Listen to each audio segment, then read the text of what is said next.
question, which is one on top Indian talent and the sort of concept of brain drain, as we used to call it. But to answer that, if you permit, I will just go back a few years in. And this is a story that many of my colleagues have heard, so at the risk of repetition, I used to be attached to Narasimha Rao, who, when he was education minister at one stage. And he was drafting the education policy. This I'm talking about 30 years ago, so it's a long time back. And I asked him, I said, so many of our best minds, people who've been educated in some of the best public institutions in India, medical institutions, engineering institutions, are going abroad, going to the US and other countries. It's a major brain drain. It's something that we should do something to address. And he told me, and this is a very interesting reply he gave. He said, we are not in the business of restricting people, restraining people. Today, the economy doesn't have the capacity to absorb so many people of that capacity and that level of human resource development. But he says one day, probably there will be a time in which these people will come back and they'll invest back in India, they'll bring their knowledge and know-how back and contribute to the development of our country. And I think that day has come. Today, we see a lot of people of Indian origin all over the world, but a lot of them in the United States, who are investing back in India, investing in startups, investing in major companies, investing through venture capital funds, who are providing technology, and many of them are also sharing their expertise. I think that was your question. We have a program called Gyan, which really encourages and channelizes some of the highly educated people to go back to India and to teach, to share their knowledge. And that program tends to link you up with the institution that's most suitable. If you are someone who's a PhD in a certain area of biotechnology, which is the institute and which is the means by which you can really contribute.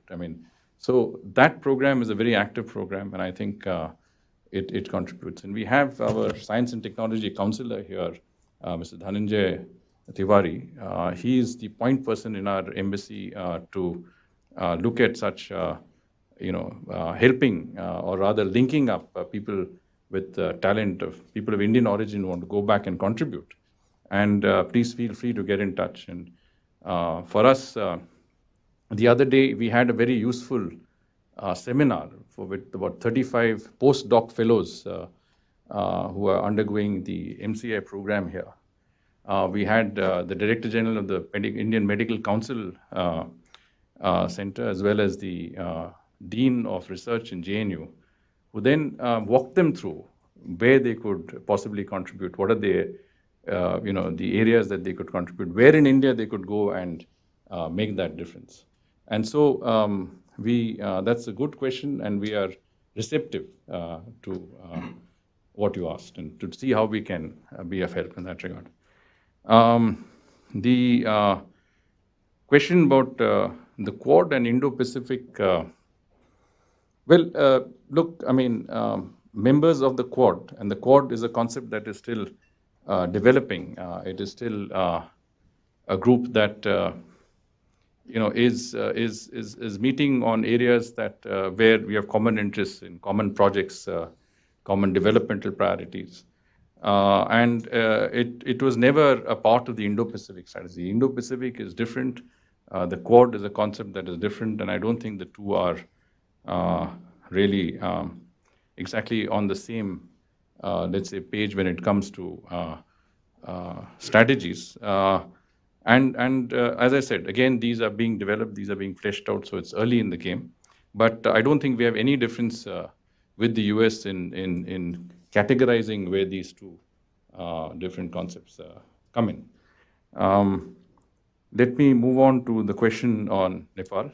Nepal is one of our closest neighbors, one of the most important countries with which we have a relationship. I think, is a relationship that is so special that we don't need visas to go into each other's countries. Nepalese citizens can work in India. There is no restrictions in doing business. I know that a very large number of citizens in Nepal are employed in different professions, particularly in the Indian Army, where the Gorkha regiments are